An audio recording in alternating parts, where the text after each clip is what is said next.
ದೇಶ ಇಬ್ಬಾಗ ಹೇಳಿಕೆ ವಿಚಾರ ರಾಜ್ಯ ರಾಜಕಾರಣದಲ್ಲಿ ಸಂಚಲನ ಮೂಡಿಸ್ತಾ ಇದೆ. ಒಂದು ಕಡೆ ಈ ರೀತಿ ಹೇಳಿಕೆ ನೀಡಿದವರನ್ನ ಗುಂಡಿಕ್ಕಿ ಕೊಲ್ಲುವಂತ ಕಾನೂನು ತರಬೇಕು ಅಂತೇಳಿ ಮಾಜಿ ಸಚಿವ ಕೆ.ಎಸ್. ಈಶ್ವರಪ್ಪ ಹೇಳಿದ್ರು.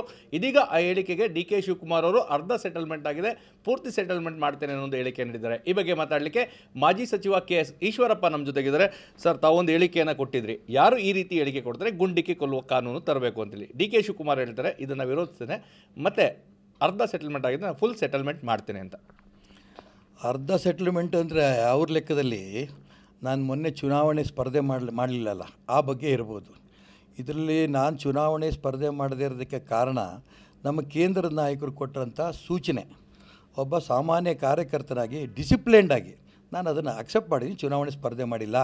ನಾನು ಚುನಾವಣೆ ಸ್ಪರ್ಧೆ ಮಾಡದೇ ಇರೋದಕ್ಕೆ ಕಾರಣ ಡಿ.ಕೆ. ಶಿವಕುಮಾರ್ ಒಂದು ಕೂದಲಿನಷ್ಟು ಕೂಡ ಅವ್ರದ್ದು ಎಫರ್ಟ್ ಇಲ್ಲ. ಅರ್ಥ ಆಯ್ತಾ? ಇದೇನು ಅರ್ಧ ಸೆಟ್ಲ್ಮೆಂಟ್ ಮಾಡಿದ್ದೀನಿ ಅಂತ ಅವ್ರು ಹೇಳ್ತೇ ಇರಲ್ಲ. ನನಗೆ ಅರ್ಧ ಸೆಟ್ಲ್ಮೆಂಟ್ ಅಲ್ಲ, ಇವ್ರು ಏನೂ ನನಗೆ ಮಾಡೋಕ್ಕಾಗಲ್ಲ. ಇವರು ಅರ್ಧ ಸೆಟ್ಲ್ಮೆಂಟ್ ಎಲ್ಲಾಗಿದೆ, ಜೈಲಿಗೆ ಹೋಗಿದ್ರು ಇವರು.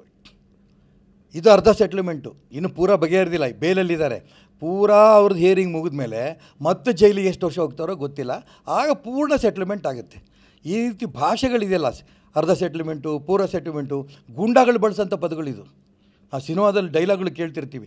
ಇಂಥ ಗೂಂಡಾ ಸೆಟ್ಲ್ಮೆಂಟ್ ಭಾಷೆಗಳನ್ನು ಮಾನ್ಯ ಡಿ.ಕೆ. ಶಿವಕುಮಾರೇ ಬಿಡ್ರಿ.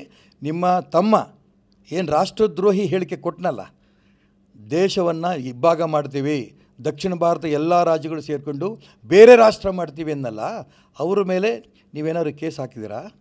FIR ಹಾಕಿದ್ರಾ? ನೋಟಿಸ್ ಕೊಟ್ರಾ? ನನಗೆ ಯಾಕೆ FIR ಹಾಕ್ತೀರಿ? ನನಗೆ ಯಾಕೆ ನೋಟಿಸ್ ಕೊಟ್ರಿ? ನಾನು ದೇಶ ಇಬ್ಬಾಗ ಆಗಲಿ ಅಂತ ಹೇಳಿದ್ನಾ? ನಾನು ಹೇಳಿರೋದೇನು ಅಂದರೆ, ಈ ರೀತಿ ದೇಶದ್ರೋಹಿ ಹೇಳಿಕೆ ಕೊಡೋರನ್ನ, ದೇಶ ಇಬ್ಬಾಗ ಮಾಡ್ತೀನಿ ಅಂತ ಹೇಳಿಕೆ ಕೊಡೋರನ್ನ ಕಠಿಣ ಶಿಕ್ಷೆ ಕೊಡಬೇಕು. ನರೇಂದ್ರ ಮೋದಿಯವ್ರಿಗೆ ಪ್ರಾರ್ಥನೆ ಮಾಡಿದ್ದೀನಿ, ಇಂಥ ದೇಶದ್ರೋಹಿಗಳಿಗೆ ಸರಿಯಾದ ಶಿಕ್ಷೆ ಆಗಬೇಕು ಅನ್ನೋದಾದರೆ ಕಾನೂನು ತಿದ್ದುಪಡಿ ಮಾಡಿ ಗುಂಡಿಟ್ಟು ಕೊಲ್ಲಂಥ ಕಾನೂನು ತನ್ನಿ. ಇದನ್ನು ನೀವು ತುಂಬ ಸ್ಪಷ್ಟವಾಗಿ ಹೇಳಿದ್ರಿ. ನಿಮ್ಮ TV9 ಒಬ್ಬರೇ ಈ ರೀತಿ ಸ್ಪಷ್ಟವಾಗಿ ನಾನು ಹೇಳಿದ್ದು. ಅನೇಕರು ಟಿವಿಗಳು ನೋಡ್ತಾ ಇದ್ದೀನಿ ನಾನು. ಅವರೇನು ಹೇಳ್ತಿದ್ದಾರೆ? ಗುಂಡಿಟ್ಟು ಕೊಲ್ಲಿ ಅಂತ ಈಶ್ವರಪ್ಪ ಹೇಳಿಕೆ ವಿವಾದ. ನಾನು ಯಾರ್ಯಾರನ್ನೂ ಸುಮ್ಮನೆ ಗುಂಡಿಟ್ಟು ಕೊಲ್ಲಿ ಅಂತ ಹೇಳಿಲ್ಲ. ನಿಮ್ಮ TV9 ಒಂದೇ ಕ್ಲಿಯರಾಗಿ ನೀವು ಹೇಳಿದ್ದು, ಇನ್ಯಾರೂ ಹೇಳಿಲ್ಲ. ಆಗಲಿ, ನಾನು ಯಾಕೆ ಇದನ್ನು ನಿಮಗೆ ನೇರವಾಗಿ ಹೇಳ್ತಿದ್ದೀನಿ ಅಂದರೆ, ನನಗೆ ಏನು ಅನ್ನಿಸ್ತೋ ಅದು ನೇರವಾಗಿ ಹೇಳೋಣ. ನನಗೆ ಇವ್ರು ಹೆದರಿಸಿ ಬದರಿಸಿ ಅರ್ಧ ಸೆಟ್ಲ್ಮೆಂಟ್ ಆಗಿದೆ ಅಂತಂದರೆ ನಾನು ಕೇಳಲಿಲ್ಲ. ಇಂಥದಕ್ಕೆ ಬಗ್ಗೋದು ಇಲ್ಲ, ಹೆದರೋದು ಇಲ್ಲ. ನನಗೆ ಅನೇಕ ನೋಟಿಸ್ಗಳು ಬಂದಿತ್ತು, ಅನೇಕ FIR ಬಿತ್ತು. ಯಾತಕ್ಕೆ? ರಾಜ್ಯದ ಹಿತದೃಷ್ಟಿಯಿಂದ, ರೈತರ ಹಿತದೃಷ್ಟಿಯಿಂದ, ರಾಷ್ಟ್ರದ ಹಿತದೃಷ್ಟಿಯಿಂದ ಅನೇಕ ಹೋರಾಟಗಳು ನಾನು ಮಾಡಿದಾಗ ನನಗೆ FIR ಬಿದ್ದಿದೆ. ಆ ಎಲ್ಲ ಕೇಸಲ್ಲೂ ಕೂಡ ಕೋರ್ಟ್ ನನಗೆ ಕ್ಲೀನ್ ಚಿಟ್ ಕೊಟ್ಟಿದೆ.